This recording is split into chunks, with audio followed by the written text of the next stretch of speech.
Welcome to Class 12 in the Blueprint for Liberty series. Today's class is where we turn knowledge into action.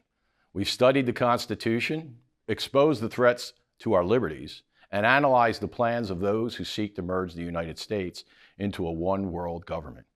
We must ask, what are we going to do about it? No individual, no matter how informed or passionate, can succeed alone. If the enemies of liberty are organized, and they are, then the defenders of liberty must be even more so. Our founders didn't just write great documents, they organized, and now it's our turn to do the same. Across this series, we've exposed many areas where the federal government has overstepped its bounds, including Congress passing laws beyond its enumerated powers, presidents acting as if they are emperors with their own private armies, bureaucracies creating de facto law through regulations, the Federal Reserve manipulating the economy and destroying savings, and globalist trade deals undermining sovereignty. These threats are real, but they are not new, and they're not inevitable. The Constitution is still the supreme law of the land, but only if we, the people, enforce it. That's the challenge before us. Most Americans are concerned about the direction of our country, but concern alone is not a strategy. We must get organized. Edmund Burke, the great British statesman, put it succinctly: when bad men combine, the good must associate, else they will fall one by one, an unpitied sacrifice in a contemptible struggle. Rather than acting as lone rangers destined to fall one by one, we must work together in an organized manner. This is the only way we can successfully push back against the enemies of freedom. Although we must get organized, our organized efforts must be directed toward the right solutions. As Robert Welsh, founder of the John Birch Society, said in the June 1970 JBS Bulletin, "There has been plenty of energy and enthusiasm and money expended by patriotic Americans even since 1945 to have stopped half a dozen communist conspiracies. Most of it, however, has actually and cleverly been shunted off course or guided into support of the very things that the communists wanted to accomplish." We saw that in 1913, when the people wanted to reel in the big banks and reduce corruption, but actually passed the Federal Reserve Act and the 16th and 17th Amendments to do the very things that they claimed to want to rein in. And this is why so many efforts, tea parties, protests, rallies, generate passion, but not results. 1 million people marching in Washington may show frustration, but without strategy, that frustration is wasted. The deep state, the globalists, and the collectivists have plans, structures, and patience. And to defeat them, we must do the same, with better ideas and real education. Many are tempted by shortcuts, and a few are more dangerous, such as Article 5, constitutional conventions, and so-called Convention of the States. This is where well-meaning Americans, through their state legislatures, apply to Congress to in turn call a convention to propose amendments. But ask yourself this: if politicians don't follow the Constitution now, why would they follow new amendments? What makes us think they would suddenly obey new rules when they ignore the existing ones? And let's be clear, Article 5 allows for a convention to propose amendments, but it does not limit what kind of amendments can be proposed. Once called, a convention can propose anything, including a total rewrite of our Constitution, and along with it, its own mode of ratification not subject to that of Article 5. There are even more modern draft constitutions already written and waiting. Documents that eliminate private property, individual rights, the right to keep and bear arms, or state sovereignty entirely. Instead of changing the Constitution, we must do what the founders intended: enforce the one we already have. As Samuel Adams warned, "But neither the wisest constitution nor the wisest laws will secure the liberty and happiness of a people where manners are universally corrupt." The right solution, which we at the John Birch Society promote, is for the people to understand and enforce the Constitution through education and activity. The real power lies in Article 6, the so-called Supremacy Clause, which states, "This Constitution and the laws of the United States, which shall be made in pursuance thereof, and all treaties made or which shall be made under the authority of the United States, shall be the supreme law of the land. That phrase, in pursuance thereof, is key. It means only constitutional laws are supreme. If a federal law violates the Constitution, it is null and void. Therefore, state officials, from governors to sheriffs, are duty-bound to nullify unconstitutional laws by refusing to enforce them. That's the solution. Not rebellion, not revision, but organized lawful resistance grounded in education and truth. Our country is under attack by a satanic conspiracy, but why does it appear to be succumbing to those attacks? Is it our elected officials? No, they're just symptoms of the problem. The real problem was expressed by French philosopher Alexis de Tocqueville. His love for America and what made America great was best said in his quote, "In New England, every citizen receives the elementary notions of human knowledge. He is moreover taught the doctrines and the evidences of his religion, the history of his country, and the leading features of its Constitution. In the states of Connecticut and Massachusetts, it is extremely rare to find a man imperfectly acquainted with all of these things, and a person wholly ignorant of them is a sort of phenomenon." That's why the Constitution worked for more than 100 years. This is also why the Constitution is not working now. Not because it doesn't have term limits or a balanced budget amendment, but because people don't understand our Constitution like they did back in the 1830s. And we're drifting away from our moral anchors. Many feel we need politicians who understand the Constitution. The John Birch Society says we need voters who understand the Constitution. Because if politicians are ignorant, the educated people will force them to obey their oath at the ballot box. You can have politicians who understand the Constitution, but they may not follow it because the people will vote themselves a government handout. This is where the John Birch Society stands apart. Since 1958, we've operated on one unshakable principle. Education is the key to action. That's how you change a nation. Not with emotion, with protest, and not with personalities, but with organized educational effort at the local level. You've seen political movements rise and fall, but the JBS remains because we are focused, strategic, and committed to a long-term plan to restore our republic. The enemies of freedom have a plan. So must we. They want to nationalize police departments, merge the U.S. into regional unions through free trade, control property in the name of the environment, control education through federal mandates. They want a world financial system and control of the economy as a whole, and replace the Constitution with a global charter. We counter each of these with specific programs. Support your local police and keep them independent. Withdraw from globalist trade pacts such as the World Trade Organization and the United States-Mexico-Canada Agreement. Oppose UN environmental controls such as Agenda 2030.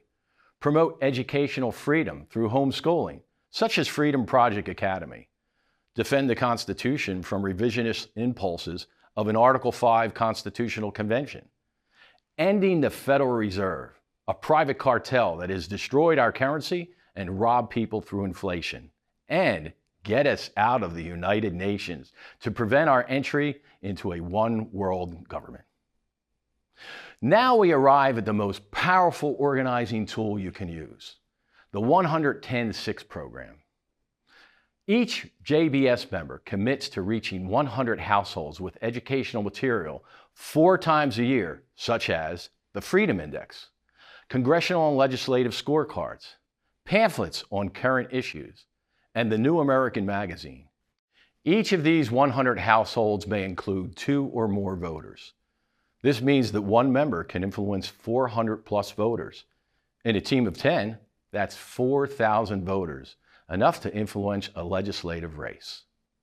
Next, select 10 people in your community who are opinion holders, such as pastors and priests, small business owners, local talk radio hosts, influential educators or repairmen, and elected officials. Provide them with scorecards, copies of the New American, and personal conversations about issues that matter. These people shape the community attitudes. Win them over, and you're likely to win many others. From your outreach, seek to identify 6 people who say, I want to help. These become your 6 new team members. Train them, share your material, help them replicate the 110-6 model. With enough teams operating in each congressional district, you can influence entire state legislatures and beyond. The New Americans Freedom Index rates members of Congress based on 10 key votes cast within usually a 6-month period, making for a total of 40 votes every Congress, which is 2 years long or 24 months. The Freedom Index scores these congressional votes based on their constitutionality and adherence to the principles of limited government and individual liberties. It's a nonpartisan factual tool. Here is what the Freedom Index looks like. It is published twice a year in the New American magazine. To those who may believe that our problems are simply because of the Democrats, you should pay close attention to what I'm about to tell you. Take a look at the representative for Pennsylvania's 10th Congressional District, Scott Perry. He scored 100. That means he upheld his oath to the U.S. Constitution 100% of the time on these votes. Some may say, you're cherry-picking votes. Well, how are we cherry picking? We select 10 key votes based on their importance and high spending. We then take names of all congressmen and lay them down next to the votes they cast. They're all graded the same according to their oath of the Constitution, regardless if they are a Democrat or a Republican. As an example, let's look at Congressman Scott Perry again. Perry scored 100% in this particular index. He happens to be a Republican. Yet Representative Brian Fitzpatrick, who is also a Republican, scored only 10% on the same votes, which means that 90% of the time he voted unconstitutionally. Now let's look down at Glenn Thompson of Pennsylvania's 15th Congressional District, who was also a Republican. He scored a 50%. That means that half the time, Republican Congressman Thompson voted the same way as Democrat Congresswoman Mary Gay Scanlon and Chrissy Houlihan. Clearly, all Republicans are not the same. But the problem is not as simple as just blaming Democrats or neoconservatives. Rather, the problem is that we lack constitutionalists who uphold their oath to the Constitution. What difference does it make if they have an R or a D next to their name if they're voting the same way?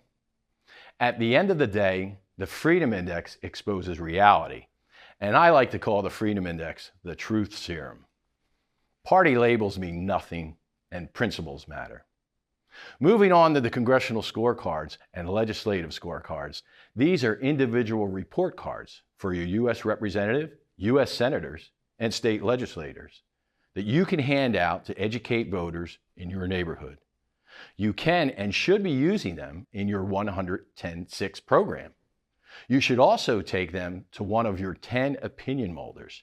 Provide them with a scorecard display box, available through Shop JBS Store, and commit to filling it up weekly or as needed. Pair both the Freedom Index with individual scorecards. These are powerful local tools. You can distribute them at town halls, mail them to your voters in your neighborhood, share them with your opinion molders, and/or send them to the representative directly. Public town hall meetings are also great places to distribute scorecards. Distribute them to everyone attending. Remember, you're passing out nonpartisan voting records. Let me give a testimony. While attending another Patriot group, a JBS chapter leader distributed the educational scorecards to the group beforehand. When the alleged conservative state representative, who scored a terribly unimpressive 50%, came in to speak, our chapter leader politely and professionally asked him why he voted the way he did on one of the votes listed. The conservative Republican state representative became very uneasy and started to come out of character. He was not attacked or ridiculed. He was simply asked about his vote. Soon others in the audience began to question the state representative on other votes. Whenever general questions such as, what do you think about green energy or the Green New Deal are asked, a representative can always reply with an elusive, rehearsed answer tailored to a particular audience. But there is no wiggling your way out of a recorded vote on the scorecard. Our chapter leader repeated the same strategy at another meeting with a different so-called conservative Republican representative who also scored a 50%. And her reaction was even harsher. She said, "I didn't come here to get attacked." Really? I think what she was actually saying is, I thought I was going to a conservative group and we were going to just blame everything on the Democrats and I wouldn't have to explain anything else. That's what she really meant. Both the Freedom Index and the scorecards are powerful tools for keeping our representatives working for us. JBS members have used these scorecards to respectively question lawmakers at events. Sometimes the response is defensive, but other times it sparks meaningful change. We've seen state legislators change their votes after receiving multiple scorecards and educational visits. On one occasion, JBS members set up an appointment with their state representative, and when they walked in, the conservative Republican had his scorecard right in front of him on his desk. He was ready to defend it. When he brought up the scorecard, the members replied, "Yeah, we're not going to talk about that right now." But the reason was they didn't want the representative's wall to go up. Instead, they started talking to him about an Article 5 convention and proceeded to give him information he didn't know. The representative's chief of staff began taking notes and checking our sources online about the new proposed constitutions that have already been written. After about 30 to 40 minutes, they were appreciative of our information. And that's when the members asked, "You want to talk about that scorecard now?" They gained respect from the conversation before addressing the scorecard. Again, these are extremely powerful tools.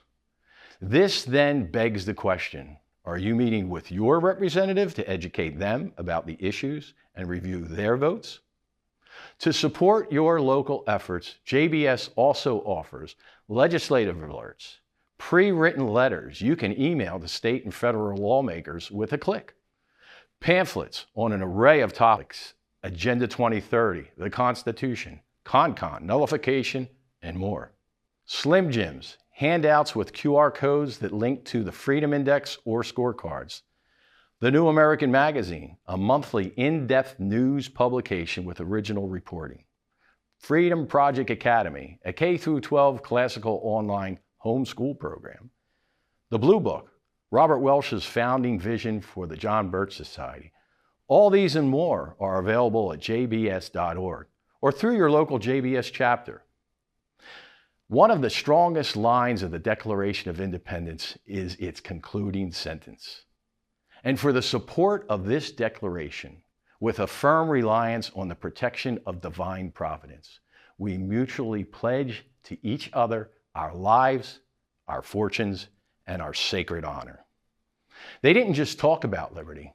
They knew they were committing treason in the eyes of King George III. Yet they remained committed and undeterred. They gave everything they had. Some paid with their lives. Others lost everything. But together, they birthed a nation. There are many today who are committing their fortunes to this cause, funding everything we're doing here, making this possible. And lastly, our sacred honor. That's what all of us put on the line. We are not asked to take up arms. We are asked to educate, organize, and act with clarity, discipline, and resolve. That's why the John Birch Society exists, not just to sound the alarm, but to organize resistance to tyranny.